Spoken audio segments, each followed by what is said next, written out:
All right, folks, so a little public service video here. As you can see, the rear diff is empty.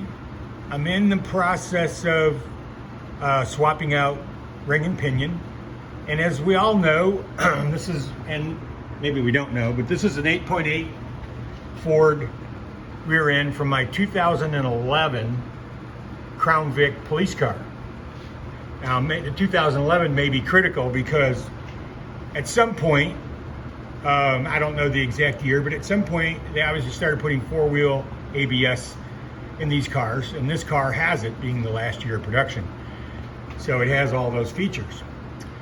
Why is that important for a ring and pinion? Well, I struggled for like 2.5 days trying to figure out how to push my axles in far enough to get the C-clips out like they typically fall out, or pulled out with a magnet, or with a pair of pliers or something. They usually come out pretty easy.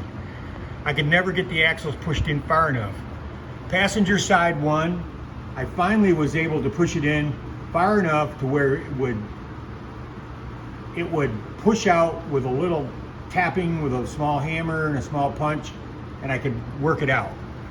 The driver's side, I could not get it, and obviously the differential chunk, which is right here, was in there at the time, and the spring clip was in there, and you couldn't get the axle or push in far enough to let the C-clip pop out of the axle. And I struggled, and of course, first thing I always do is I go to University of YouTube, and I thought there would be a video on somebody doing this. Well, there's all kinds of videos on people with older diffs, older rear axles, pushing the axle in, pulling it out real easy. Yeah, piece of cake. Not on this car.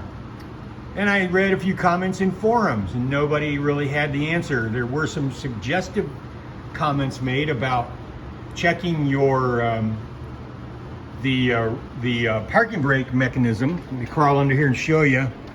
Checking to make sure your parking brake mechanisms and shoes were not somehow hitting the backside of a wheel stud or something of that nature, causing it to not go in.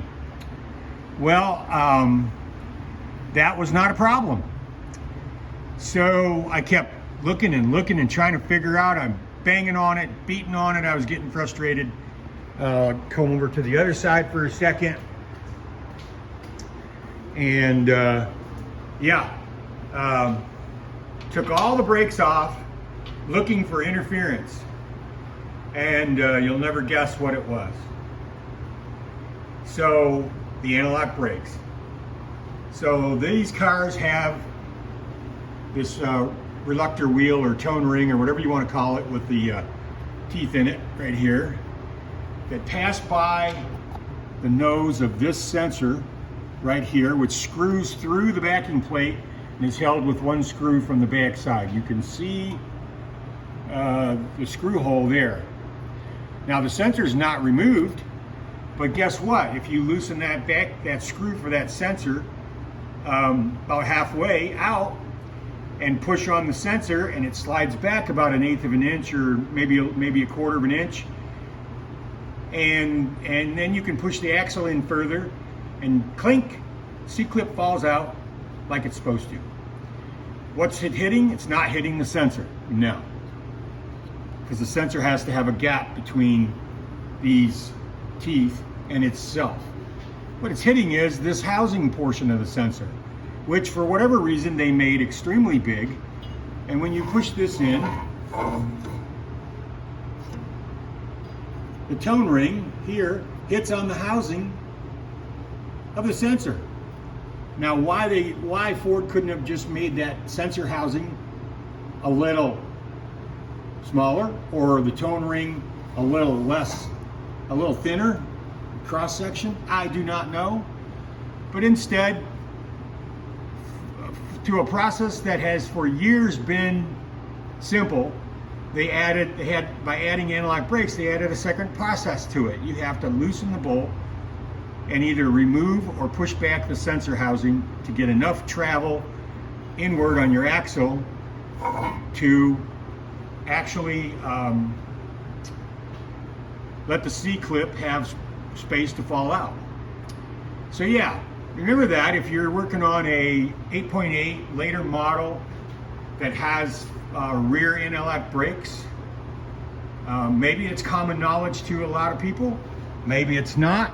We'll go back to the other side just for wrap up and show you this is the whole assembly. And so, you know, if you look at it with the axle shoved in, it's hard to see because that sensor's hiding behind these springs and the cable mechanism and so forth. And it's not until you take a really close look do you realize that when you push the axle all the way in, it hits. And that's no bueno. So anyway, there's my tip for the day for changing out the rear carrier and ringing gear from a late model Ford 8.8 with rear anti-lock brakes.